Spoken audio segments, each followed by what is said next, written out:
Hello friends, back to my channel Moushumi TV let. চলো তোমাদেরকে আজ করলার রেসিপি দেখাবো, কিভাবে করলা ভাজা করতে হয়। ভালো লাগলে ভিডিওটা একটা লাইক কমেন্ট সাবস্ক্রাইব করে পাশে থাকবে আরও নতুন নতুন ভিডিও দেখার জন্য। তার জন্য চলো, এখানে আমি উচ্ছে আর আলুটা কেটে নিয়েছি। কড়াই আমি তেল দিয়ে দেবো। তেলটা আমার গরম হয়ে গেছে, আমি পেঁয়াজ দিয়ে দেবো।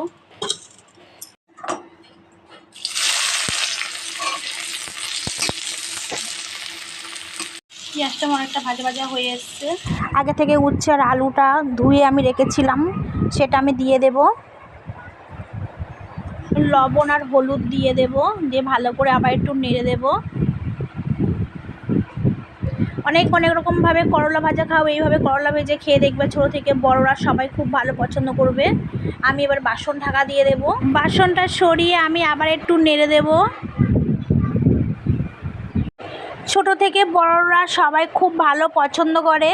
আমি এখানে 1 চামচ পোস্ত অ্যাড করব। অনেকে অনেক রকমভাবে করলা ভাজা খাও, এইভাবে একবার খেয়ে দেখবে, খুব টেস্টি হয়।